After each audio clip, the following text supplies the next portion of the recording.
All right, I just want to take a quick minute and welcome everybody and thank you for coming this morning to our virtual office sites training.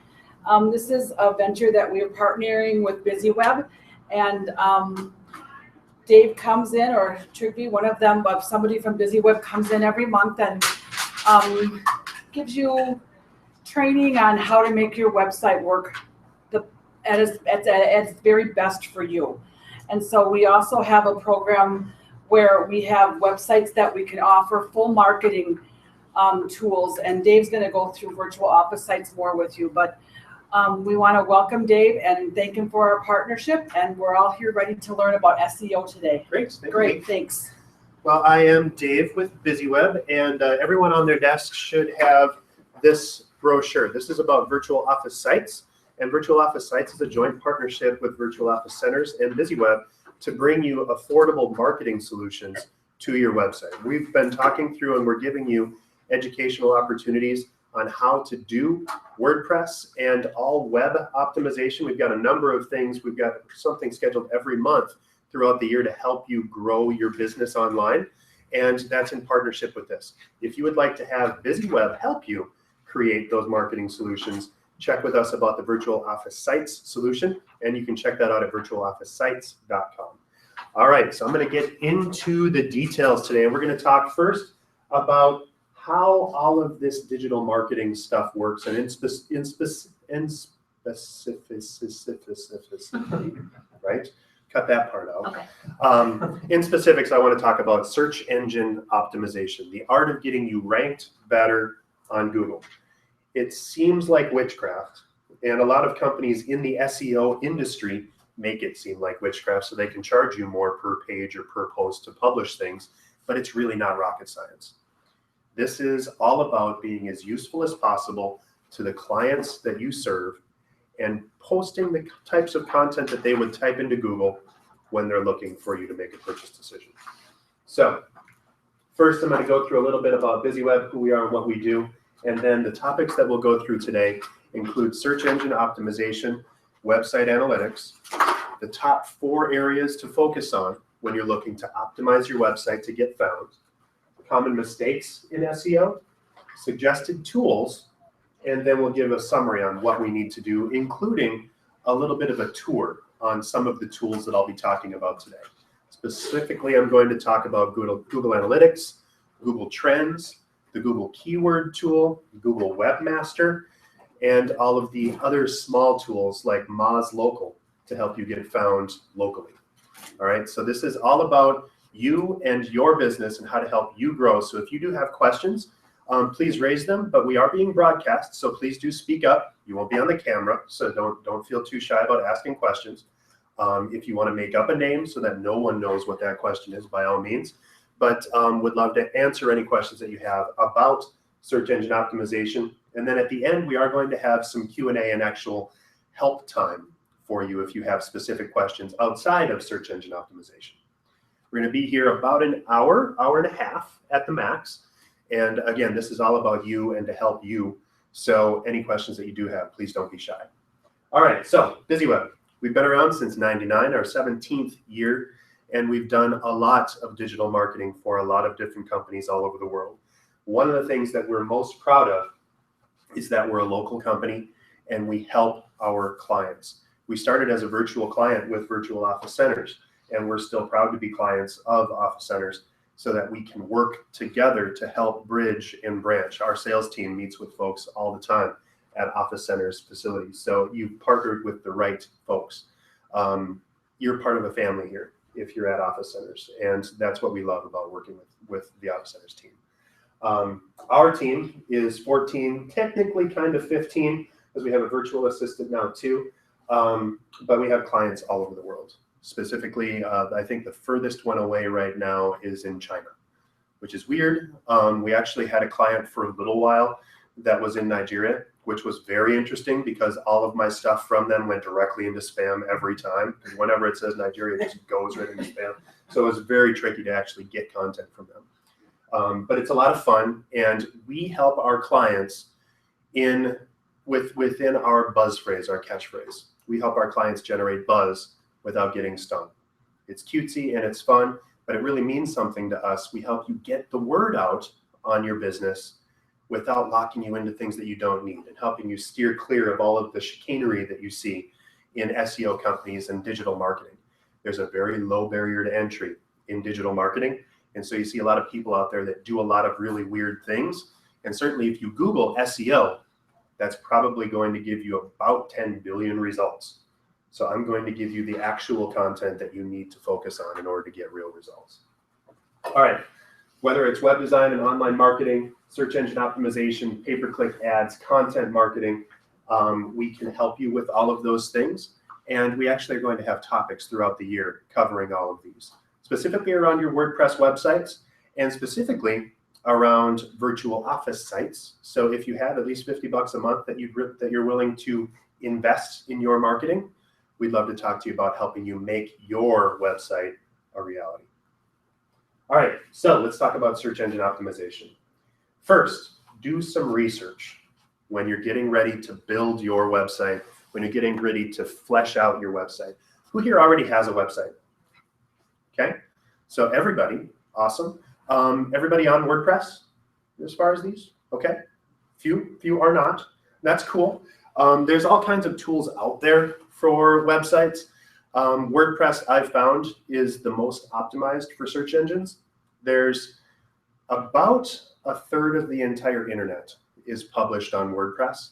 And what that gets you is the ability to basically take advantage of the expertise of millions of developers and tools. So there's nothing that we can't make a WordPress-powered website do. In particular, though, every WordPress post that you make is RSS enabled. RSS stands for really simple syndication. And it's literally telling Google and the rest of the world, if they're subscribing to your content, that you've updated your website. So a key tenet of being successful and ranking well in search engines is to post regularly and consistently on your website. WordPress makes that very easy, and it helps you to enter in keywords. So I'm going to give you a tour of how it looks on the BusyWeb website. Yes? What would they consider regularly? I say at least once a week.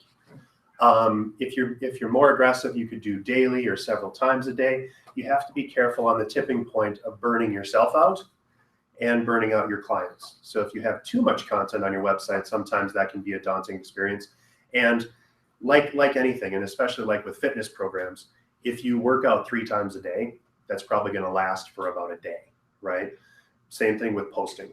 It takes a little bit of work to do a well-optimized website post. So be consistent, start at least once a week, and then you can go from there.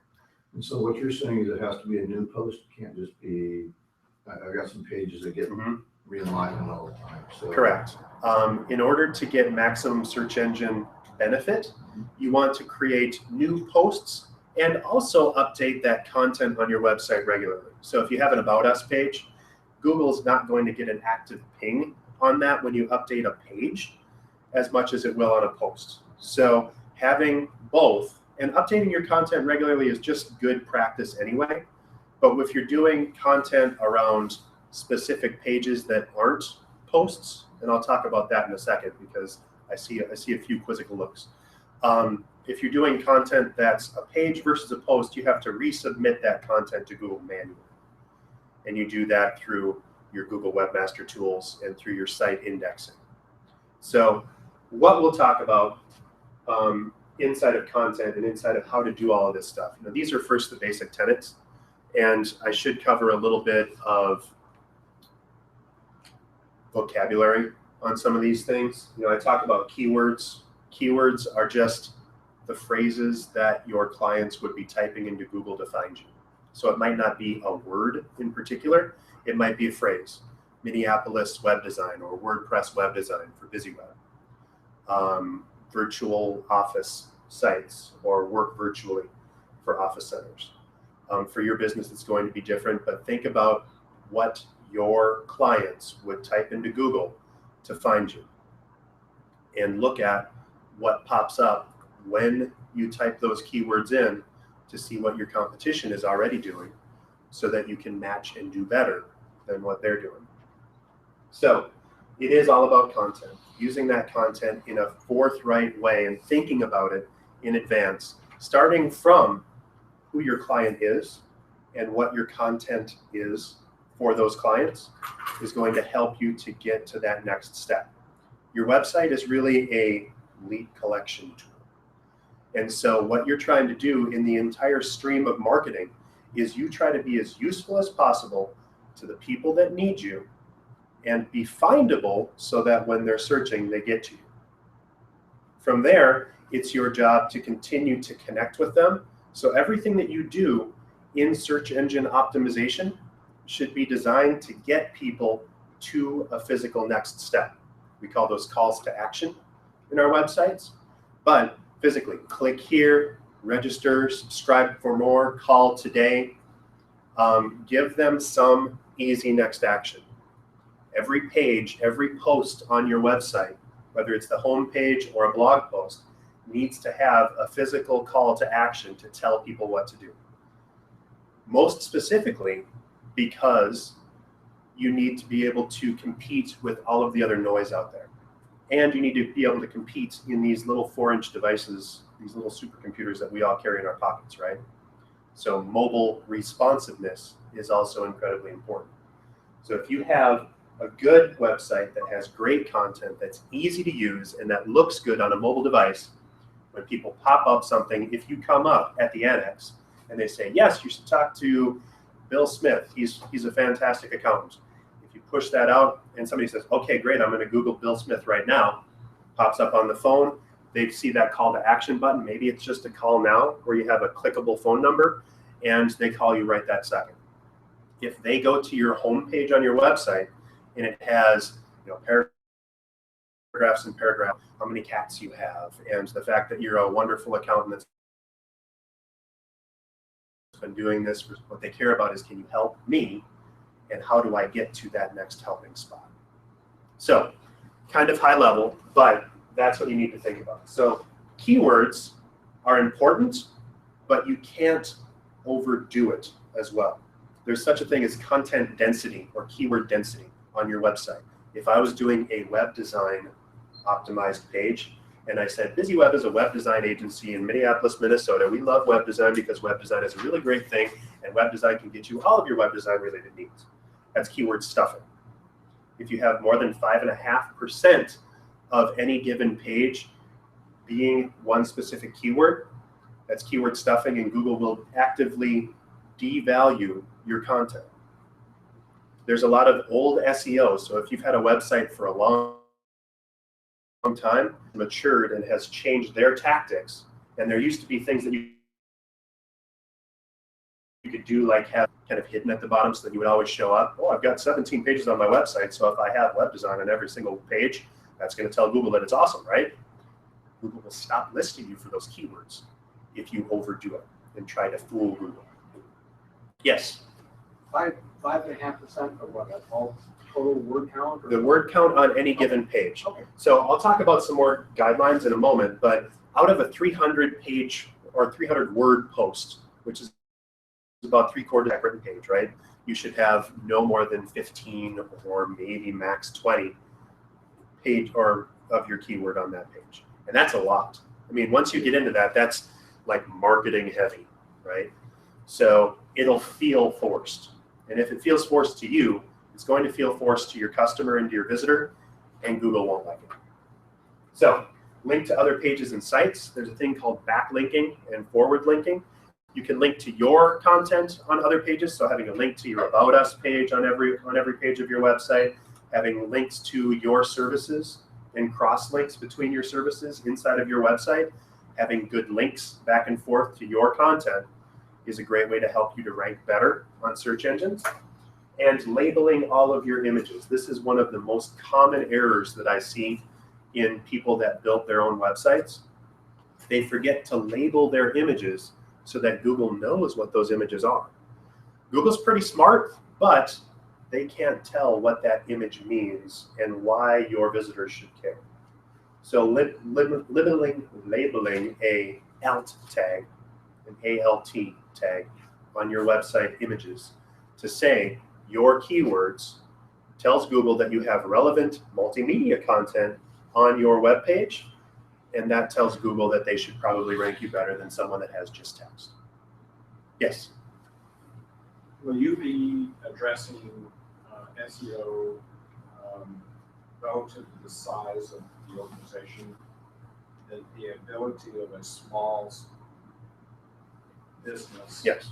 1 or 2, 3 or 4 people involved in it versus a much larger organization with more resources. I will talk about that for you, yes, Okay. on what to do and how to battle the giants, right? Right. It's all about relevant content in that case. So yes, but I will definitely key it. Yes. Well, just to clarify a little on labeling images, I mean, that would be, for example, labeling, let's say, an embedded video. Yes. What about like images that are there that you place for, just say, atmosphere and a certain in a more intuitive Right. connect to like the copy. So, but the only label I think would be what is this? Right. Versus it being like what is the business that it's talking about. Right. And you have to be a little bit careful, because if you label, if your website includes like 17 images of the header, there's like 3 images across the header and some things across the footer on the bottom, and maybe some content on the side, labeling those can be detrimental, because it would amount to keyword stuffing if it all says the same keyword, right? Right. So be careful and focus on the context of that imagery. Think about it from this perspective. There are a lot of tools out there that allow vision impaired folks to have websites read to them. Right. That's the type of content that you want people to know. If someone is having their website read to having your website read to them, what's the context that's going to tell them what's on those pages? So having header image or image 1, 2, 3 doesn't help them at all. Having web design or accounting services or contact us today on those images will tell them what those images are doing. I guess I'm struggling with how you label something that's a picture Mhm. and something that's text. I'll show you. And when we get into the It back doesn't end, make sense yeah, to me. yeah. You know? I'll show you once we get into the back end. It's a little bit of a brain bender, because you have to think about you, and it's really easy actually. If I'm hovering my mouse over any given image, your web browser will tell you what the alt text is. So on a well-optimized site, you can see that. Right. And so that's the type of content that you need to do in those image labels. But again, so we will. Yeah, talk we'll later. get into it a Yeah. little bit, because I'm going to dig in on the back end of a website. Sure. So that you can see it. Okay, and then finally, on side of these, localizing is also a tremendous boon to you as a small business. We all have competition, and sometimes our competition has deeper pockets than we do for advertising, right? One thing that your competition probably doesn't have is better physical proximity than you do for the clients closest to you. The interesting thing about localized pages and having local imagery and local information on your website is we're all carrying these supercomputers around in our pockets, and those supercomputers know exactly where our clients are. So if someone happens to be driving by on 394 right here, and they search for office space, they're going to see office centers, because office centers is 700 feet away. Same thing with your business. Having localized pages can give you that leg up. Doesn't matter how much your competition is spending, if you are physically closer to that person, when they're searching, you're going to show up higher. So having localized pages is huge. And I'll go through that as well. All right, so big, hairy kind of generalizations on optimized content. So if you're doing blog posts on your WordPress-powered website, these are the constrictions that you should limit yourself to. Specify a content title. So your web pages have a page title. So it might be about. You might have about on that page title, right? You need to specify a search engine title, or what's called a meta title, so that Google can display what's on your website outside of the context of your website. So for BusyWeb, for example, you go to our About Us page, it just says About Us on the page. But for Google, we say About BusyWeb, Minneapolis Web Design and Digital Marketing, so that people know that's what that page is. And then if someone searches for digital marketing or BusyWeb, we show up and it says about BusyWeb, web design and digital marketing in Minneapolis, or whatever I've said. So I'm telling Google what to say on my title. Same thing with descriptions. The description is your 1-2 punch. It tells people about the specific page on your website. It's called a meta description. Your meta title should be 60 characters or less. Your description should be 140 characters. So title 60, description 140. Doesn't matter if And that's behind that's in the back end of the Back end. website. Yep. that So architecture. yep, on your WordPress website, you probably on every post and every page have SEO options available on that page. And it'll say meta title, meta description. Give it a title that's less than 60 characters. If you have 80 characters, Google doesn't care. They won't hurt you for it, but they just do ... So they cut it off after about 60 characters. Keep it short so that you're displaying what you want people to read on Google. Same thing with the description. You can have a paragraph on there, but if it goes beyond 140, you're just going to see ... And it'll cut right in the middle of the word. It's kind of weird. The body of a post and a page should be about 300 words or more. That gives Google the indicator that you're writing helpful, useful content. If you just have a paragraph, that's not much for Google to really rank you on. But if you do at least 300 words, that tells Google that this is useful, helpful, interesting content. Right? Isn't that counter to a just-in-time mentality in the marketplace where there's less is more? Yeah. It really is. Having landing pages that get people to specific content and having properly categorized content with backup copy underneath it can serve both of those needs. So having just the bullet points in header tags that say, we do X, we do Y, we do Z, contact us to help. Someone can read that inside of 7 seconds, but then you can have the content to back that up to prove to Google and to your interested browsers once they're engaged and they want to read more, to give them that type of content. At the bottom of the page. At the bottom of the page or to interspersed inside, exactly. Link. Correct. Linking that content back and forth. Absolutely. So your homepage, you're probably not going to want to have 300 words on that homepage. You're going to want to have links to all of your content and have good context to get people as quickly as possible to a purchase decision or to the next step in your sales cycle, right? So that cross-linkage, if you have the bullet title information that is consistent with being able to be read very quickly, Yes. get the message across, and then to read more, see more. Yeah, absolutely. That sort of, that's still. Right. That serves both of those needs. 3 there. Yep. Okay. Correct. And you have to kind of think about this as, or from a slightly different perspective than someone that already knows your website URL. If they're going to your website and they've typed in Bob's Consulting or whatever, right? They're going to want to get to what they need as quickly as possible. And if they are finding you via Google, they're going to expect and need more context in order to make that decision. So your copywriting, your 300-page posts should be designed to capture Google's attention, and when someone clicks on those links, to give that person the context that they need to go elsewhere to the website or to make that purchase decision or that next step decision right there. So it's kind of a tap dance. You want to make sure that your content is as quickly available as possible. But if I'm Googling for something and I get to a page that only has 3 links on it, then I'm like, well, what does this mean? And then I don't know where to go. So trying to get people, it's almost like you're a party host and you're introducing your visitors to the most relevant content. And the context of your posts is interesting conversations that random partygoers are listening in on before they decide they want to take the next step. Right? So it's kind of fun. Again, we talked about keyword density under 5.5%.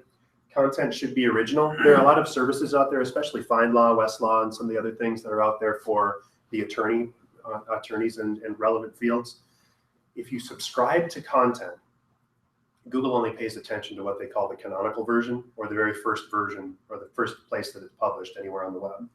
You're not going to get any real search engine ranking from reprinting existing subscribed content.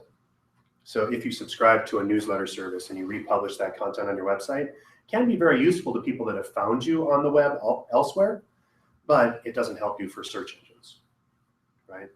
So make sure that your content is yours and is completely unique for best search engine results. Dave, question? Yeah. That's all right. Okay, so my process is I write a newsletter. Mhm. I create a new piece of content, a new post. Mhm. I'll put it onto my website first, so then I have a link Right. to it for the newsletter. When you say that, and I'm looking at one of mine right now, and it has a content analysis, kind of neat. I didn't see this before. So at the bottom of it, WordPress is in a content analysis on it, and there's a lot of red, a couple of greens, which is nice. But it says, the focus keywords are not in the page title. Right. Well, you try to write a creative title Mhm. that will attract people, Mhm. and it's not going to say training, and it's not, it's not going to Right. say this one's called whatever's in the well comes up in the bucket. Right. Right, which is a catchy title, but I'm not going to put keywords all over everything and make it sound stupid. Right. I'm not going to make my writing sound lousy, so I can stick a whole bunch of keywords in the front, which are all the same 7 keywords Yes. that I use over and over again. So how can I have this happen without every one of my articles sounding the same, because I'm trying to get the keywords Absolutely. to appear. And that's the tap dance between relevant titles and helpful titles and this content title, this SEO title. And this is actually a screenshot of what a WordPress dialog looks like. So custom document title, and it counts out the characters used. So BusyWeb, fishing for sales with online marketing. Mhm. So fishing for sales with online marketing is the actual title that people see on the web page. But I put BusyWeb in there just so that I have my own name in there when I'm publishing. Custom post page meta description and characters used 132. BusyWeb covers how to land more sales with online marketing in this special article from August's new edition of New Business Minnesota. Okay. So that's So where you're trying to put it. That's where you add those keywords in so that people can see that. Yep. But then you also need to sprinkle those keywords into your article, and having a content or a title or two or some extra content that specifically refers to that. Might be just in the footer of the page saying BusyWeb offers web design and online marketing services. Contact us today. Having those keywords on every page, every post will help Google. It'll say, wow, they have 830 pages that have that content on them. They must be serious. Okay. So it's an art form. And that's why SEO companies or companies like mine that write copy for our clients, we tend to charge some money for that because it's a lot of work to get that to work right. So, but yes, it's absolutely a tap dance. You can't write like a robot because Google will catch that too. If you are looking for search engine optimization in a nutshell, follow all the junk that I'm going to tell you about, but be as helpful and useful as possible to the readers of your website. Yes. So, just so I understand clearly, the meta description Yes. is not actually there in the copy to see unless you lower your mouse over it. Correct. What So it's basically, it's behind the screen, behind the title. Correct. Yep. It's this magical code that goes in the back end of the website. It's in the HTML. Making sure not. Yeah. So, but it can be identical, Right. but doesn't have to. So the top areas to focus on if you're optimizing your website are keyword selection, creating good content, online optimization, and then link publishing or link building. So when you look at this and what to do on all of these things, it's important to think about all 4. So I'm going to go through these. Keyword selection. The goal is to have concentrated and focused terms that are relevant to your target audience. So having content on your website that directly relates to what you do and to how you answer your visitors' needs is going to be what gets to them. When people are, or if you're looking to buy a drill bit the thing that you're really looking for isn't a drill bit, it's a hole, right? So what's the hole that you fill for your client? Write about that.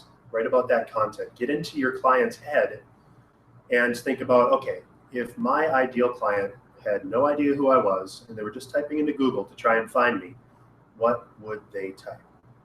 In my case, WordPress web design, or digital marketing consultant, or Minneapolis Facebook consultant, whatever. So getting into that gives you your list of keywords. Having keywords in your URL is a great option and a great tool. By default, WordPress just gives you this weird question mark and post number thing. So you have to specifically set your permalinks to relate to your website. And you mentioned that you had some low quality links or that didn't have the right names in them for the URLs. That's where you can affect this. So by default, WordPress will just take your content title and make it into a link. That can make for very long titles, but it can also be kind of general. And if you try to just come up with a catchy headline that's going to catch people's attention, that might not include that keyword. So you might want to adjust your link inside it, or your link to that content through the permalinks, so that it actually has those keywords in it, because that's another high quality score. For keywords, you don't want to have more than 4 or 6 keywords on any given piece of content. It helps you to stay focused, and it also helps you to find and focus on that content so that you're able to flesh it out appropriately. So if I do web design, social media, email marketing, content marketing, blog posting, SEO services, I shouldn't have one page that does all of those things, or that only focuses on all of those things. I should have pages for each of those pieces of content, right? Because that way Google knows this page is about that. And when someone searches and finds my link, you don't want to have to make it into a word find or where's Waldo when I'm looking for that content, especially if I'm just randomly searching on my iPhone in the annex. So you can leverage the Google Keyword Planning tool to help you find good keywords and to help you actually brainstorm additional ideas for your website. And we'll talk about that in a couple minutes. So I'm actually going to take you on a tour of the Keyword Planning tool. If you're looking to find the Keyword Planning tool, the easiest thing to do is just to Google Keyword Planning tool. Okay, so for good content, finding the balance between user-friendly and readable content and what search engines are looking for is incredibly important, right? So you can't just write for glitz and glamour and to draw people in, but you can't just write for search engines either. Because if I just wrote like a robot and tried to hit my keywords as many times as possible, you can see that pretty often on websites. You can spot it a mile away once you know what to look for. If that website keeps repeating the same words over and over again, and those words are usually links, and they're highlighted and bolded, and you're like, what is this person trying to say? That's probably overly optimized content. It needs to strike a balance between natural language and being helpful. Read your content out loud, and if you find yourself repeating the same phrase over and over again, or if it doesn't sound engaging and interesting, that's a great option or a great way to keep yourself honest. Quality over quantity, you don't need to publish a 7,000 word article when a 300 word post can do. And likewise, don't get stuck on the 300 words. If you're at 200 or if you're at 150, but it's really helpful content to the people that are looking for your content, that's more useful than something that's dry, or certainly not publishing something at all because you're like, gosh, what am I going to write about for 300 words?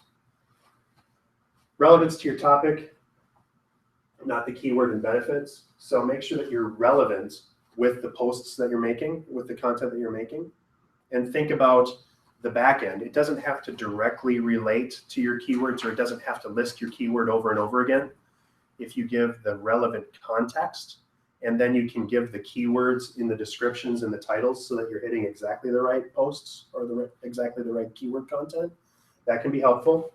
And again, 300 to 500 words, 2 or 3 paragraphs at a minimum. Break it up. In general, if it's more useful and more readable to your client, to your visitor, it's going to be better valued by Google.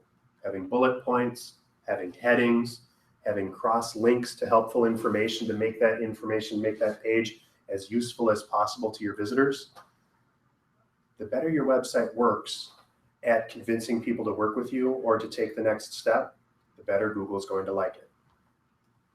And front load the first 30 characters with keywords. That first paragraph, this is classic journalism, right? You do the inverted pyramid. The big who cares should be right up front in your text so that people can get right to the point. Your keywords need to be up front right away so that people can see, oh yes, this absolutely matches what I'm talking about. If you have an optimized page and you back into it for 3 paragraphs and you don't talk about what that person's searching for, they're going to lose interest and go away. So capture their attention right away and say, BusyWeb is a Minneapolis web design company that handles these things, and here's 17 things that you need to know about your digital marketing strategy, or whatever. But if I went into it and I said, it's really important, and when you wake up in the morning, you should have a glass of orange juice and blah, blah, blah, blah, blah. Nobody cares. Tell me what I need to know, and that you're actually writing about what I care about right up front. It can just be a little introduction, but it needs to apply to what my visitor is expecting. Link building, that's the process of acquiring hyperlinks from other websites to your own. This is where you'll see, and who here has comments enabled on their website? Okay, do you notice that you get a lot of spam on your comments? Where people are constantly publishing things and saying, oh, great content, helpful, and then it links to some shoe company website? It's like they'll grab a particular post, and then that particular post gets a ton of crowd. Just gets But not all hammered, the other hammered, ones. hammered, hammered, Yeah. yes. So that's Yeah. the cheapo version of trying to do link building. So that's people that have been hired by usually crappy companies overseas that are trying to build links for you by cross-posting your content elsewhere. If you were to click, great, and if you were to publish that post on your website, and it says comment from Jerry Smith, great content, love it. Here's my website if you want more information. If you link back to that content, that's a backlink to your website. Now, it can be useful to you if you have a prominent blogger that's talking about your particular field of interest or industry. You can publish comments on their website or call them up and say, hey, I'd love to have a partnership and I'd love to link to your website. Would you mind linking back to me as well? Right? That's cross-linking and backlinking, and that's a science in and of itself. In general, this is like the last 20%. There's the Pareto principle. 20% of what you do is going to get you 80% of the results. This is way down the long tail on what you should be doing. Don't spend your entire day trying to get links from other websites. You'd be much better off to keep publishing helpful, interesting content. Yes? On a resource page, are there different rules? Because there's going to be a lot of different types of content. Mhm. How does that work? It's not going to be a huge help for you to have a resource page that has tons of links on it, search engine wise. But White what it will do, papers. yeah, those white papers and that content, That's really helpful, interesting stuff. very dense. That can be very, very dense and very interesting to your reader. So helpful and useful, but don't get caught up too much in trying to load up any given page with as many links as possible. Right? I'm on a couple of planes here because I'm thinking for the general user, and then having a resource section can be very useful and helpful. And It's linking not back from those optimizing places. SEO. Correct. Right. Okay. Optimizing usability Yeah. and utility for your visitor, absolutely. And same thing with subscription content, right? If I subscribe, and if I'm a lawyer and I'm subscribing to FindLaw and I get a subscription for family law on the 7 things that you need to know about X, Y, and Z, even if that's not necessarily going to help me for search engines, but if someone visiting my website says, oh my goodness, they completely get it, and I'm going to work with them now, then your job is done, right? So having that content can be interesting and can be helpful. In general, the more high quality websites that you link to, the more likely you are to rank well on search engines, especially if they link back. And quality content, if you've got a bang up website that has all kinds of great content on it, you're more likely to get those cross links back in and to get people to link to your content. And the more useful your website is, the more people link to it, the more content they find, that Google finds, the higher you're going to rank. Adding social share buttons to individual content And one thing that BusyWeb does with all of our office sites clients and all of our clients in general, posting your content to social media. BusyWeb builds our websites for our clients so that when you publish content on your website, that content is automatically cross-posted to Facebook, your LinkedIn company page, your Twitter account, Pinterest, Tumblr, YouTube, whatever. Having that content there gives you high-quality links back to your website. So with every post I make on my website, if my website automatically posts to Facebook, LinkedIn, Twitter with a link back to my website, then I have 5 links back to my website for every piece of content that I post. So it's very, very helpful for content. Yes? So if you don't, you should have comments enabled. Yes and no. Because comments can be an absolute nightmare. So what I would recommend, and BusyWeb actually doesn't have comments enabled on our website, because for a while there, we were getting 1,500 spam links a day from people saying, oh, this is a great website. We got to get this. They've got all kinds of traffic, so I want to try and hoover up that traffic, right? I had to go through and weed through those comments and either let them through or delete them. And I think out of the time that we were doing, especially at the peak, I would get maybe 1 helpful comment a week where it was actually legitimate. There's a tool on WordPress. If you don't have this already, you'll probably want to install it if you're going to have comments enabled. Akismet, AKISMET. That is anti-spam for comments. It automatically weeds out and deletes spam posts. It's not perfect. Still have weird stuff come through. I had a client once when we took over their website that had 500,000 spam posts on their website. That took up about 3.5 gigabytes of data on their hosting. And spam posts have this nasty little habit of sometimes injecting bad code into your website that could take over and hack into your users' computers. So if you want to manage and maintain your comments, it can be helpful. What's that? Is there any liability implied in that? And sort of, but if you're smart about it and if you're watching it, if you're working with a good company that has anti-spam policies and things included, we do that for our clients, of course. But if you're watching it, I wouldn't worry about it. In general, unless I have a specific reason or if I'm actively blogging and trying to create a community, I don't have comments enabled on my websites. Can be helpful, but you'd be much better off to just get a link from someone and to say, call up that blogger or call up that customer and say, hey, would you mind linking back to our website for this stuff? And like I said, this stuff takes a long time to build well. This is for people that are spending a lot of time and money on their search engine strategies. So, this is crawl before you walk before you run. This is marathon web. So maybe being thoroughly populated with share buttons would be an alternate way of getting that kind of like freebies, as it were. And for sure, everything that goes onto your website should be on your Facebook page, on your company page, should be on your LinkedIn company page, should be on your Twitter account, because those are all high quality links that come back in and it's from you, so it's going to be good anyway. And the awesome news on that is you can build that so that it automatically does that for every post that you make. So 3, 4, 5 good links in for every post that you make is a great way to rise up. We did that, and as soon as we enabled that and we were working on it for a while, we were ranked on the first page of WordPress web design. That's huge. Now we're not anymore because somebody outspent us, and we don't spend much for advertising because we're a small company, but we're still on page 2. And I started having people call me right away saying, well, you're on page 1, so you must be awesome. Okay, cool. So, but that was purely from having a lot of good content that was cross-posted to all of my social networks.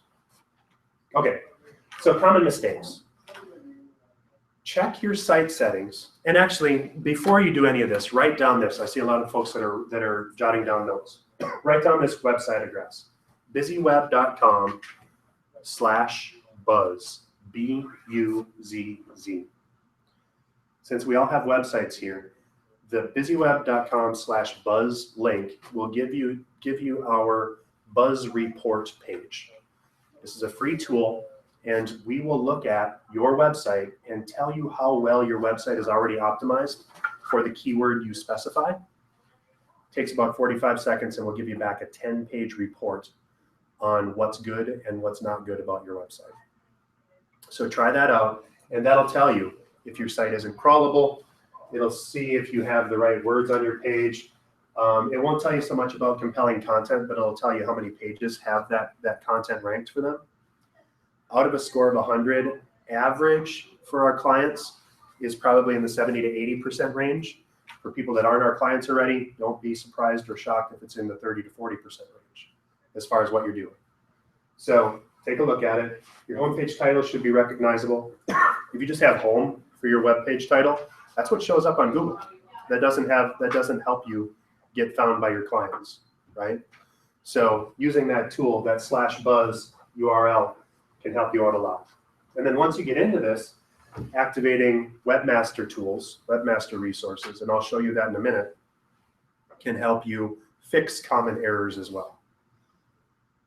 But this is definitely one of those spots where what you don't know can absolutely hurt you. So make sure that you're thinking about that stuff. But go to /buzz and that'll help you. Suggested tools, and I'm going to go through details on these, so I'm just going to highlight them quickly. Google.com/webmaster is Google's webmaster tools page. This is going to tell you if your website is mobile responsive, and if your website is not mobile responsive, that's something that you absolutely need to fix, because as of April last year, Google said that if your website is not mobile responsive, you're not going to show up in mobile search results. Might not seem like a big deal, but up to 80% of searches are originating on mobile devices now. If I whip out my iPhone, and even if you're ranking well for your keywords on a computer, if I pop it up and your website isn't mobile responsive, you're not going to show up in those search results. So make sure that your website is responsive. Easy test is either to go to google.com/webmaster and it'll tell you right away, but just grab a web browser page and squish it on your computer. If the content gets cut off on the right of your page, your website's not mobile responsive. There's such a thing called mobile friendly or mobile adaptive. You can do that with a plugin on WordPress, but not nearly as good and doesn't count as far as Google's concerned to get you ranked on your mobile devices. So having a website that's mobile responsive versus just mobile friendly or having a plugin makes a big difference to get you found on mobile devices. Another tool, Google Analytics. If you don't measure what you're doing, it's really hard to improve. Google Analytics will be proactive with you, and it'll tell you what your most popular pages, posts, interactions, and it'll go all the way down to saying, out of everybody that visited your website on the home page, 60% of them clicked on your About Us page. From there, they clicked on, My Services. So you can see what people are clicking on, and that tells you what to pay attention to. And it'll also give you great information about what keywords are actually being used on your website, and that'll help you to focus on what you want to rank better for. There's an old adage in marketing, if you ain't measuring, you ain't marketing. So make sure that you're measuring what you're doing. And Google Webmaster or Google Analytics is free. It's very incredibly powerful, and it's very incredibly free. It's really fun. Google Keyword Tool. I mentioned this before. You don't even need to write this down. Just Google Keyword Tool, and this will pop up. But this will tell you what your best keywords should be based on your industry and based on looking at your website. So what you do, you go to the Google Keyword Tool, you type in your website address, the industry that you're in, and a keyword that you want to get found for. And then Google Keyword Tool is going to tell you other common keywords that people in your industry are using, the best keywords to use, the most frequent keywords, the keywords with the most competition, and interestingly enough to us, or the most interesting thing probably for us, the ones that don't have much competition but that have a lot of traffic.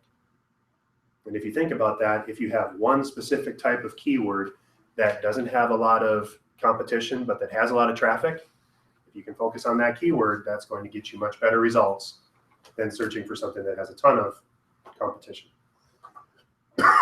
So the keyword tool is super helpful, and it's a great way to find other keywords related to your business. Moz.com. This is a great tool to get you ranked on those local pages. I make no money from Moz, but I recommend to every one of my seminar attendees and every one of my clients to sign up with Moz Local. For $50 a year, they will update and maintain all of your local pages. And for free, you can use the Moz Local tool to search and see how you're listed on Yelp, Yahoo, Foursquare/Swarm, Google Local, Bing Local, and all of those pages. I'll run through that with you because it's incredibly interesting, but it'll show you how well you're optimized, and it'll give you one-click access to register for any pages that you're missing. At a very minimum, you need to have your Google Local page, your Yahoo, your Yelp Local page, probably Foursquare, especially if you're a local brick and mortar store. Now, for a lot of clients of virtual office centers, it's not that big of a deal because you don't necessarily want people to show up at your virtual office, but it shows people that you are nearby, and that gives you a lot of leverage against companies that aren't, especially against the big dogs. Now, if you're competing against 3M and something, having a well-defined and localized content strategy can help you get found above and beyond your competition. And then social media, keeping all of your websites current, keeping your Facebook page up. You need a page, not a profile. Same thing with LinkedIn. You need to go to linkedin.com/company and set up a company page. Personal profiles are not searchable by Google, but public pages are, company pages are. Twitter accounts, Tumblr, Pinterest. Pinterest drives more traffic than Tumblr. LinkedIn and Twitter combined, but you have to have images that you can share. So you have to have helpful and interesting images to rank well on Pinterest. YouTube is huge. If you don't have video on your website, putting together a quick webinar and running some content and publishing that content on YouTube and embedding that content on your website can give you a tremendous boost in rankings. And it's really quite simple to do, but pay attention to your social media. Like I said before, we actually build our websites so that when you publish on your website, it cross-posts to Facebook, LinkedIn, Twitter, Google+, Pinterest, Tumblr, and a few others. Have that content out there, and it's helpful. And then using all of those tools together. Your website, you're going to make your general posts. You're going to auto post it to your networks if you're lucky and you've got WordPress set up correctly. Dave, what actually constitutes a post? Is it a blog post or? Blog posts, Put our events news, events count as posts. They Yep, do count that's as all posts. RSS enabled. Yep. So all of that regularly updated kind of content. Your About Us page, your home page, all of those other pages are generally intended to be put together once and left alone, kind of. So we Those don't have to really be help you that concerned that much. when we're doing event posts that, they're nowhere near 300 words. No, because you're going to have, gosh, office centers and virtual office centers has dozens of events every month. So that type of content, making sure that you have your keywords in your titles for all of those can absolutely enhance your rankings for that. Even if it's only a couple of paragraphs worth of content, because again, Google's saying, wow, they had 70 events last year about this particular thing. Or if we had something that we put on the bottom of every post, every event. Right. So having that in there is definitely helpful. Okay. Facebook is best for general interest. If you're trying to reach a massive amount of people, Facebook is your go-to. LinkedIn is B2B content. And if you're trying to reach referral partners, so even if you're a B2C company, business to consumer, a brick and mortar traditional sales company. For example, I have a lot of construction industry partners and clients. And one of the things that we're looking for right now is additional help. It's hard to find people for the construction industry. We have a LinkedIn strategy to connect with high school career counselors so that they can connect up and meet those people that are most likely to say, hey, you said you didn't want to go to college. You want to work with your hands. This is your life. You want to be outdoors. here's a job in the construction industry. You're going to make 55 grand a year right now, right? That's a great strategy to connect people with people that can refer you more business.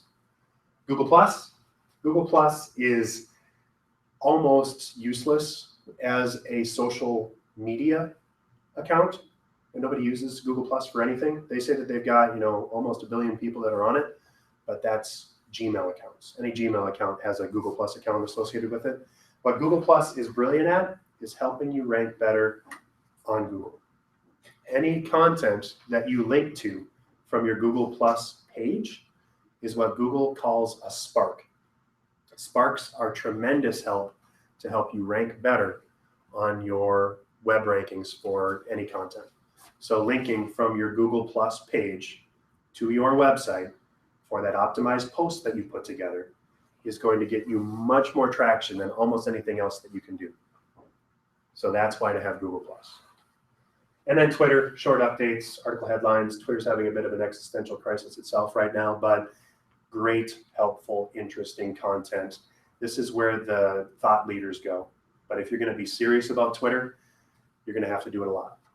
Guy Kawasaki of venture capitalist kind of fame, he was the original brand evangelist for Apple, and he's got a bunch of books out. My favorite is The Art of the Start.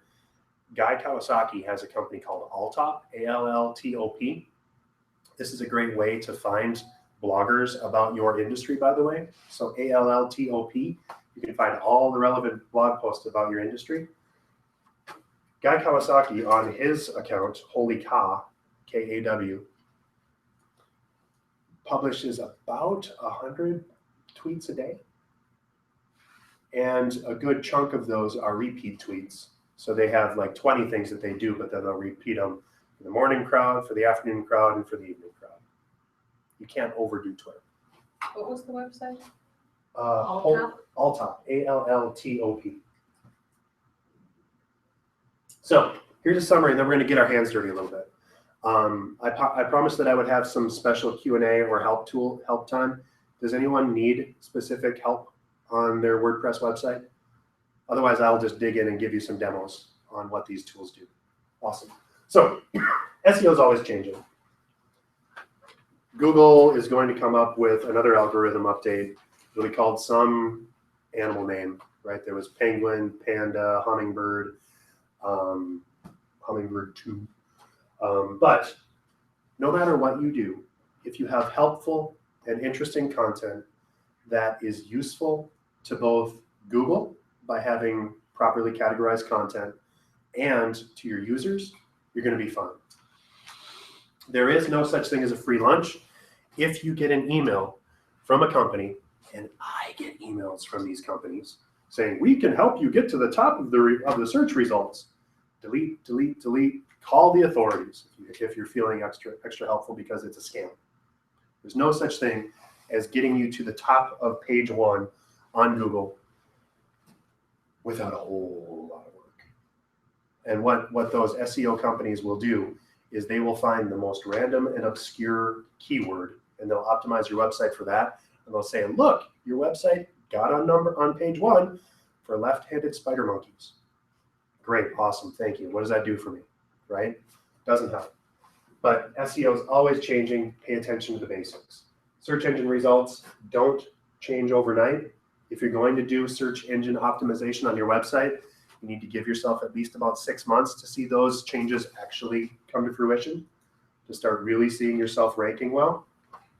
And you're going to have to be consistent.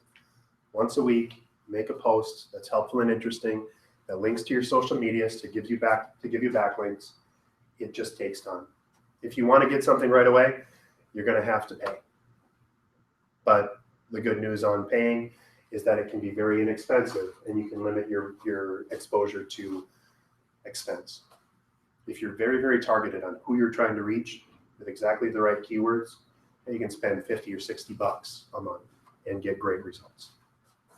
Always be as descriptive as you can and keep your information up to date. Focus on providing a strong user experience to your customers. This is the way of the web. The more helpful you are to the people that matter most, the better you're going to do. You can't game the system. Dex used to call people, and other companies like Dex used to call people and say, "We'll get you on a directory, and you're going to get 800 backlinks. It's going to be awesome." It doesn't help anything. Now companies are having to go through and disavow all of those spam links because it actively hurts you to have your content on a link farm page. So if you've been aggressive about search engine optimization in the past and you hired somebody, especially if you have a black background on your website and you have black text in the footer of that website that has all your keywords, you're not going to show up because Google hates that. They know that you're doing it and they punish people for that by having you not show up. And finally, just use the right social media tools to auto post whenever possible. Work smarter, not harder. All right, I'm going to sit down for a minute and give you a little bit of a tour on some of this. Yeah. I pose a scenario, Yes.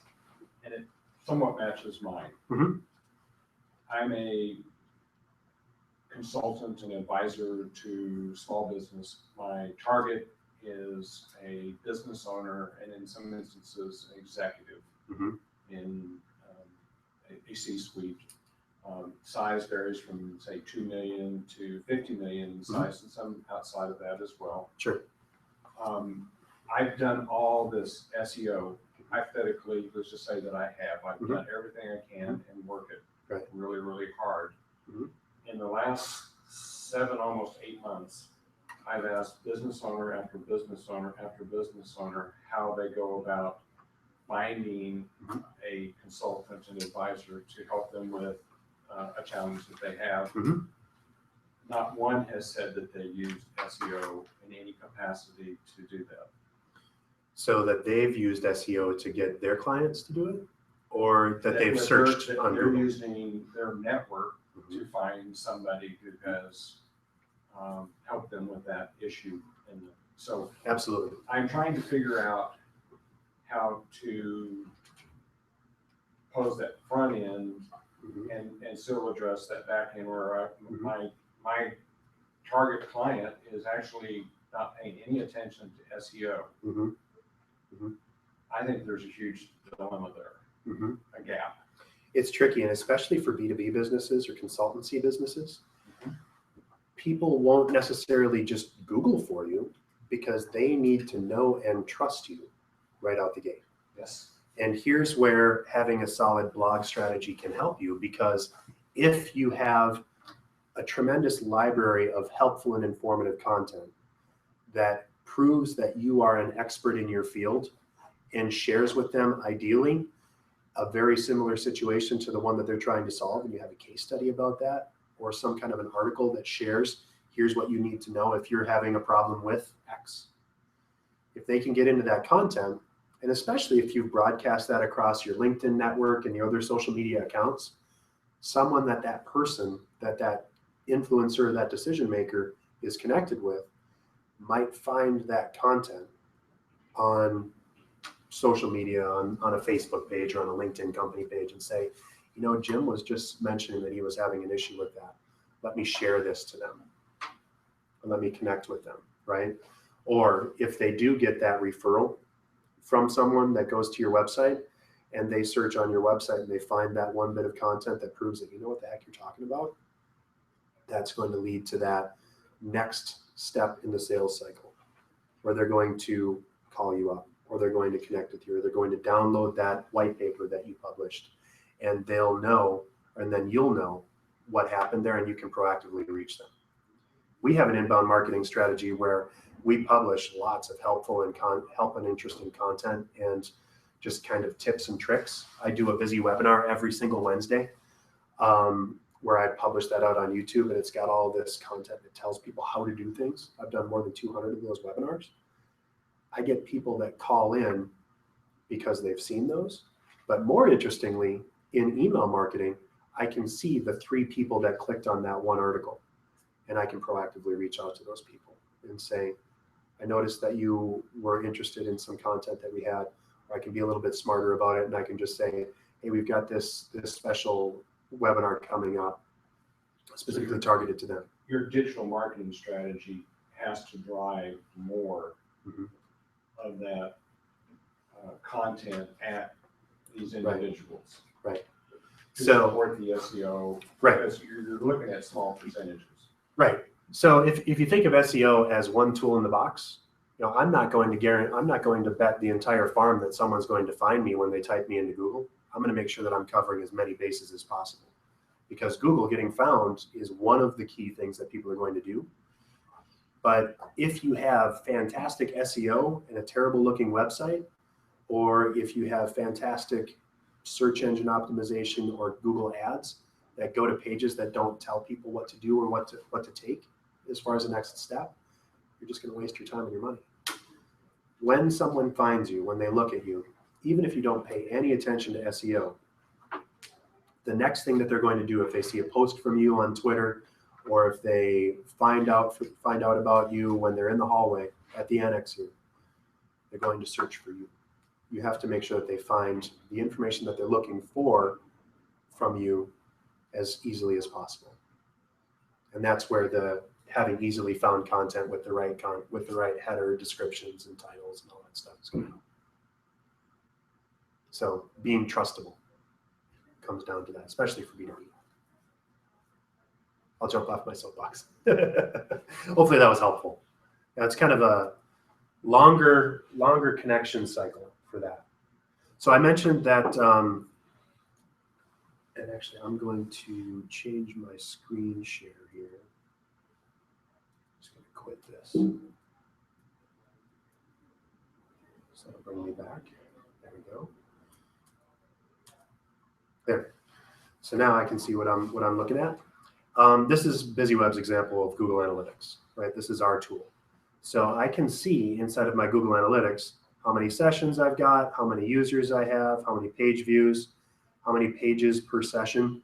So when somebody visits, they tend to look at a couple of pages per time.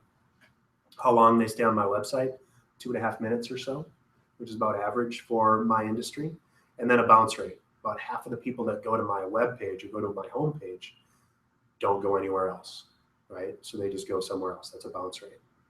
So I can see what languages people are viewing, what browsers people are searching on. I don't know what just happened.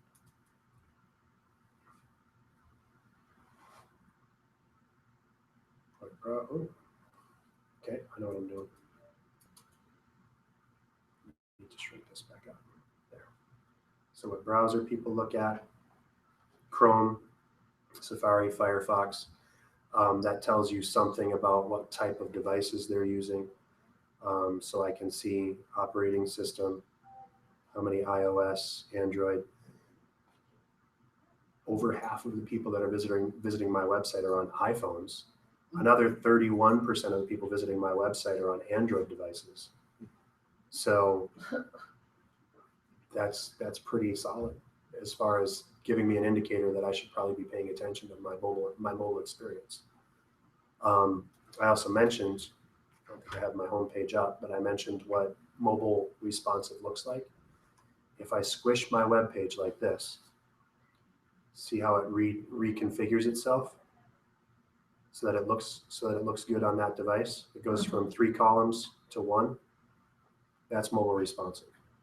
If you have a website, and I won't single anybody out, but if it just cuts off on the right, that's a non-responsive website. So you need to make sure you've got that. So back into analytics. One of the favorite things that I like on my Google Analytics report is my behavior flow. And so I can see how many people are visiting my homepage. From my homepage, most people go to specific starting pages like news, my events, social media 102, I can see that one. And then there were more pages, but from that homepage, they went to contact, my folio, my events, solutions, web design. So they looked at what I do, my event page, and then other pages. And then it's broken out on here. Anyone who has a busy website has these tools available. Mm-hmm. And the funnest part about that is there's a mini version of that built into your dashboard. So when you guys log into your website, and when anybody that has a virtual office site logs into their site, they've got a mini analysis of their Google Analytics built into the backside of the website. So I can see, boy, I got 104 visits on Wednesday the 20th. What happened? That was one of my busy webinar days, and 104 people checked that out. What are my most popular pages? The home page, events, social media 102, got 133 views, and that actually was that January 20th event. WordPress web design, customized by professional developers, blah, blah, blah, blah, blah. Just our design and online marketing pages. And then the top refers. So we had a link that was visited by Social Media Examiner, and they linked back to us. We got 19 people from that. Just launched a new website for Ramsey Properties. Just got a bunch of backlinks from that. There Virtual we are. office sites, Woohoo. got a bunch of backlinks from that. So you can see, and what people are searching for to find us. So you can see all that content. When you get into a specific post, here's where to edit and make those content. So this is a scheduled post that we've got coming up, how to make your website and your email work together.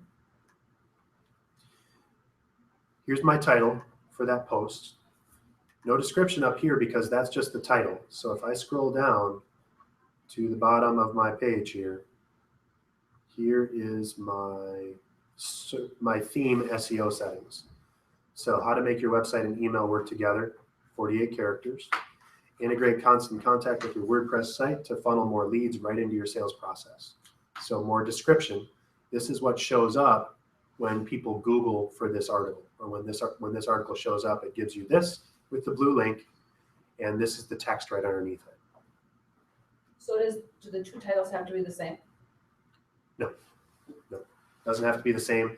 Ideally, this one would say Busy Web presents how to, or giving you more email marketing, or relates to other content, because I want to try and give as much context to people that are visiting me on Google, but that don't have the rest of my website to gauge from, especially if I went into my About Us page, right? So like if I went there, that's probably an easy one to go to. I just clicked on Pages and About. So if I click on this one, I can see About is all it says on the home page, but down in the SEO settings for that page, it says WordPress, web design, and social media experts about us. So that's my 1-2 punch. Busy Web specializes in WordPress, web design, and social media strategy and integration. So we gave them more detail to give them that extra incentive to actually click on this. If it just said about us, it wouldn't help anybody to find that. And same thing, this says about. If I really wanted to get found for web design, this could say about dash web design in the title, because that's a keyword in the actual link, and that helps me more. All of these images have their alt tags associated with them. Yeah, what's If I click on this and I go to edit, this just says team photo web. This should say busy. See, I'm improving my SEO as we go. Busy web design team. So every single image you have should have some kind of some sort of an alt tag, and that content should be available inside of here. And this is that content. If I just go to view page, this is what shows. Oops, I gotta save that. Stay. Update. If I go to view page, click. What I see when I hover over that image with my mouse now is that content. My Pinterest tool, I have a pinning tool so that I can pin content for my clients. It's not showing me that alt text. If I were to pin this, it'll automatically grab that though. So it grabs the, Busy Web Design Team. So it grabs that and I can pin that across. But that's a tool that I've installed on my Google Chrome browser to get into that next step. But when you just hover your mouse over anything, your alt text is what pops up. So you can see all of those things. So we talked a little bit about, all right, I mentioned Google Trends. You can see what people are talking about and get into the conversation for them. So a lot of people are talking about the Grammys. If I wanted to click on the Grammys, I could search this. If I, for example, wanted to search for web design, I can find out what people are saying about web design right now. And then I can use those similar terms. And you can see this was really hot back in 2005, and now it's not so awesome anymore in February 2016. So declining. You want to look for trends and for keywords that are increasing in popularity, but also just kind of search around and find what people are looking at.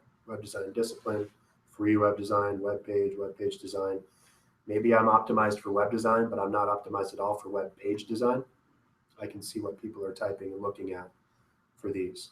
And note that inside of here, this shows the top. I can also click on rising.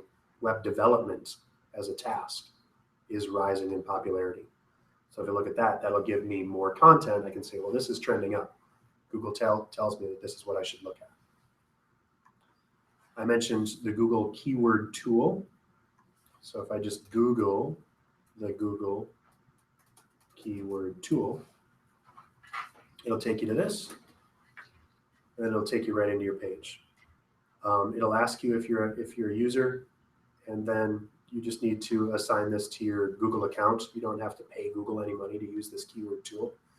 But then you can start searching for specific keywords. So for example, if I'm looking at web design and search, I can see the content. This is my account, link existing accounts. Actually, this is different because I'm in my advertising account, so I should log out entirely. Go to a new incognito window.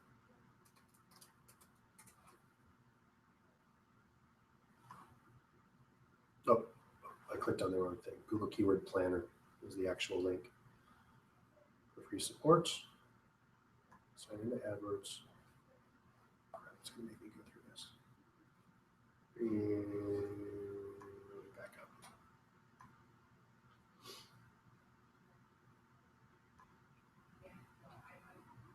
Keyword Planner.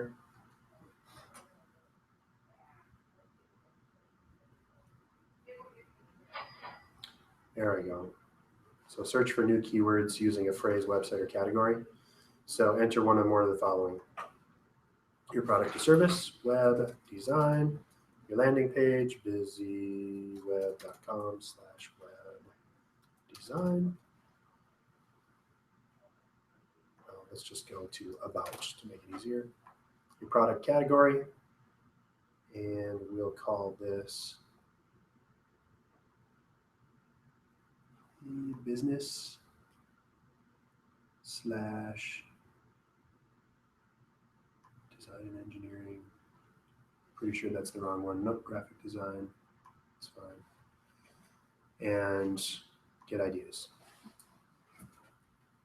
And that's going to give me details based on the content that it knows in that page, what it sees. So here's how many searches for web design. So 1.7 million searches in February. The top links. So company web, web design, web development, page design, and then you can see the competition. So all of these are high competition. Web development is medium. And note that this is technically associated with my Google AdWords account. So if I wanted to spend money to get found, Google is making it as easy as possible for me to spend money with Google, right? You don't need to spend any money on this to get this data, but it's really helpful information in finding out what types of content is available. So ideally, I'm looking for low competition links. So having design portfolio would be a good keyword to have on my website because it has low competition and it's still getting about 18,000 average monthly searches.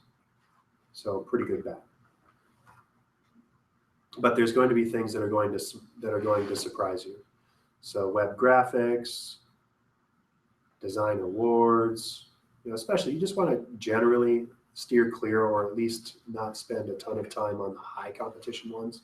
This one is a bad one. Design online. High competition, low monthly volume. Why would I want to spend a ton of money or spend a lot of effort to not get anywhere, right? So you're looking for low traffic or low competition, high monthly volume. And I can actually check the trending and searches for all of these just by hovering my mouse over it. Slick and easy. I mentioned Moz Local. Anybody feeling brave want to give me the business name and the zip code? We can see how you did, or I can do BusyWeb. Should we do virtual office, or do we want to do virtual or office centers? Office centers. And this zip code here is 55416. And you're going to check your business listing. And this is just moz.com/local. It's searching. And I'm going to pick this, office centers. Yep. You'll note that there's a bunch of them that are all pretty much the same. Might They're be all ours. slightly phone number different. Yeah, just different locations. Different So- locations. International Drive. We probably should have put Okay, Park Office Center. right. But for this one, Yeah, verified, and now it's going to tell me all of the local pages that it was able to find for this business name. So you got a 63% score. If you spend the $50 a year to do Moz Local, you get to 84% because they do it all for you. But it'll tell you what you're already ranking for. So you've got a pretty well optimized Google Plus account, a very well optimized Facebook page, no Foursquare on this site, super pages, info group, localese, factual.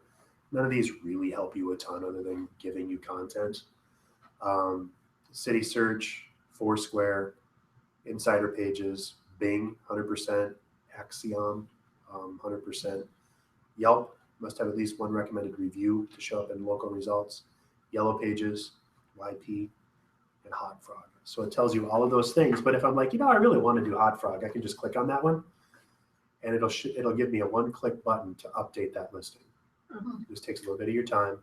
I click on this, it takes me into that page so that I can update it. Simple, easy, and works pretty darn slick. cool. If I pay that $50 by doing the Moz Local, Moz takes care of it for you. It's kind of a screaming deal. I tell my clients just to do it because it's way easier for me to pay $50 to somebody than to Freaking. do it myself and spend the 3 hours that it's going to take me to go through all the links. But Cool. can be completely free if you just want to do the clicking and the updating yourself. I mentioned Webmaster Tools. If you go to google.com/webmasters, it'll show you what you can do, and it gives you a nice handy little tour on what you can get out of it. But if you go to sign in, So Dave, for something like Moz, though, we would have to do $50 per location, correct? that's a good question, and maybe. If you want to optimize for each of those, you would want to do that. If you just wanted to optimize for your one company, then it would just be the single $50. But might be worth it to get optimized for each local location Yeah. to do that. So inside of this account, I'm just going to do BusyWeb. So it found this increase in soft 404 pages on busyweb.com, and it tells me what's wrong with that, what the problem is. Basically what happened there is that's archive pages that went to content that's no longer there. We've unpublished some content, and so that went away. So I need to just tell Google that that page is no longer here and what to do with it.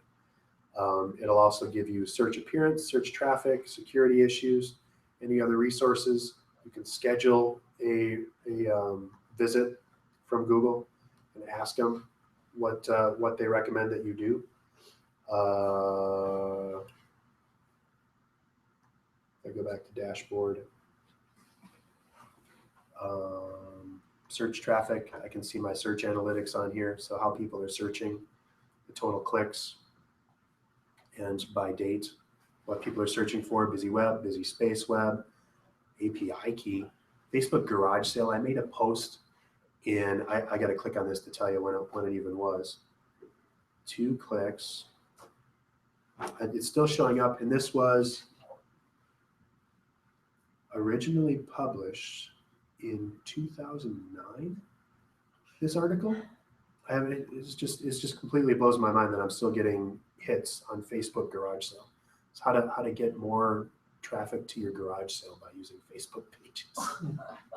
It's completely dumb stuff. Web design Minnesota, danger of social media, SEO for beginners, undiscovered websites, hummingbird update for Google. So the type of things that people are finding BusyWeb for and what's happening. So you can go through that. You can see who's linking to your site. 116,000 links coming in. Who links the most? Metro Supply. No big surprise there. That's a website that has about 3,000 pages. That's a client of ours. Office Centers, 9,419 links back to BusyWeb from there. Thank you. And virtual office center, 7,000. Virtual, 7,000. So So we're actually number 16,000. 2. Yeah, you are. You are, absolutely. So it's just huge, right? So having that content, knowing how to, or knowing who's linking to you can help out a ton. These are mostly just clients of ours. WordPress.com, that's kind of fun that they're linking to us, but there's all kinds of fun stuff. Internal links, where we tend to link back and forth to the most of our pages. We have almost 10,000 pages on our website. Oh my gosh. All of those pages have a link back to our homepage. Buzz Builders request, that's the /buzz. All of that content. We've got 3,862 pages that link to this Buzz page. So all of that content, you can just find what's happening on your website. The more you know, the more you can do with this content. So I can see what my index status is, what my content keywords are. This is incredibly interesting and helpful information. So if you're trying to rank, using Google Keyword or the Google Webmaster Tool can be huge. I mentioned that if you have a lot of bad or low quality indicators that are linking to you, you can remove those URLs by telling Google, stop showing this in my search results. So if you paid an SEO company that signed you in for this big link farm thing, you can disavow all of those links in one spot. And then you can actively look at crawl errors or stats, fetch your website as Google and see what it looks like. So if I want to know what busyweb.com/about looked like, I can see it. And it says it's redirected. And this is what Google sees as far as the content. So that's what they know. And I can trend it and see if it's going up or down by clicking follow. Security issues, if you're worried about your website, or if you're registered with Google Webmaster Tools, if you do wind up having some bad code on your website, Google will send you an email and say, warning, we've found some suspect code on your website. Very good idea to have this enabled just for that alone, because again, for liability's sake, but certainly it can hurt your search engine rankings if you have bad code on your website, and it'll look through it. And of course, BusyWeb doesn't have any. And then there's other helpful resources and fun stuff that you can use. The structured data testing tool, this is all very geeky stuff, but once you get into it, it's really fun. Finally, oh, it's 12:30 already. Boy, time flies when you're having fun. I hope you are too. The Search Console, this is Google Webmaster Tools again. But the only other thing that I wanted to share with you is this busyweb.com/buzz page. Because if you are interested in finding out how well you're ranking, all you need to do is go to this page, fill in your URL, a keyword that you'd like to get found for, your name, and click scan. And then it's going to show you a page that looks like,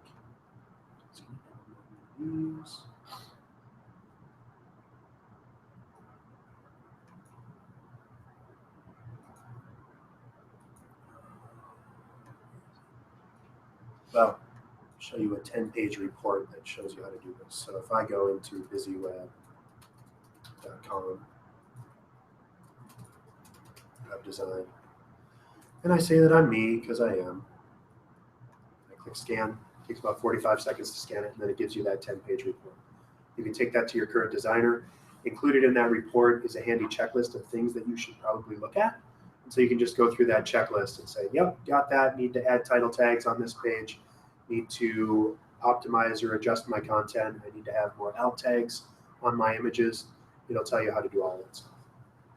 So very simple, very easy, and we promise that we won't do anything crazy with the email address. We might give you a call and say, hey, you have any other questions? But that's it. And it's a free tool for you. So in closing, I hope this was helpful and useful. If you do have any other information that you'd like to get from us about how all this stuff works, again, remember we do offer free website analyses and very inexpensive website and marketing solutions with our partnership with virtual office centers, which are called virtual office sites. You go to virtualofficesites.com, there's a lot more detail about that. And here it is. Could you talk about videos? What Yeah. What are the guidelines to optimize In general, application of those? if you're looking to optimize video for your website, Right. the key things to look at are to use YouTube, because YouTube is owned by Google, and number one search engine in the world we know is Google. Number two might surprise you. It's actually YouTube. People search on YouTube more than Bing, Yahoo, and Yelp combined. Having it on YouTube and embedding that video on your website, and then linking in the content and tags of that YouTube video to have the keywords that you're trying to get found for, is the best way to optimize your website for that. Does it matter where you position that on your website, the video? Not really, other than to make it as visible and useful as possible for your visitors. For example, if I go to the BusyWeb website, and I'm just going to go to my events page. This is that Buzz report, by the way. So here's the things that I need to do. File requests, keyword not found in URL. So if I made it busywebwebdesign.com, it would help me. I'm not going to do that, of course. Images on the page. There's some images in the header that I didn't do alt tags for the exact reason that we talked about before. Keywords, removing inline CSS. Not a whole lot to do. So that's what you'll get back from as a report. You can download that with one click. YouTube, let me just go back out of this and go to events and to the events calendar. For example, last week, or we talked about this customer retention best practices a couple weeks ago. I have an embedded video on my website. This is the title of that YouTube video, linked up with keywords. So I've made my YouTube title "Customer Retention Best Practices: A Busy Webinar with Dave Meyer." So those are the keywords that I wanted to get, and then there's a description of that video that says keeping your customers and keeping them coming back for more is absolutely critical. Blah blah blah blah blah. So I included all of those, and then I have keywords that I've included on here. So if I go into this edit button, I can see what all of those keywords are. So customer retention, sales, how to, Hangouts on air. So those are my tags for that video. So paying attention to the title, to the description, and the tags on that video, and then including that or embedding that on my website is how to optimize your YouTube videos to help you rank better for those keywords on your website. Any suggestions as to length? It seems It depends on what you're trying to do. right. So like a training seminar kind of thing, you'll want to keep it to 45 minutes or an hour or less. For a general information video, if you want people to actually look at it, you're going to want to keep it under 90 seconds in general. I actually have a Busy webinar on how to do optimized videos. If you want to go into BusyWeb's website and just search for video or YouTube, there's an entire webinar just like that. And I clicked on this, but I didn't do any audio on it. But you can see inside of these, it goes through what you need to know. Asking questions, providing information to engage. Who's that handsome devil? Awesome. So, but very simple and easy. You just want to embed it, and there's lots of details in that particular YouTube video about how to do that. So, hope this was helpful. By all means, if you have any questions or would like to talk more, I'm here. So thank you guys. Thank you. Have a great day.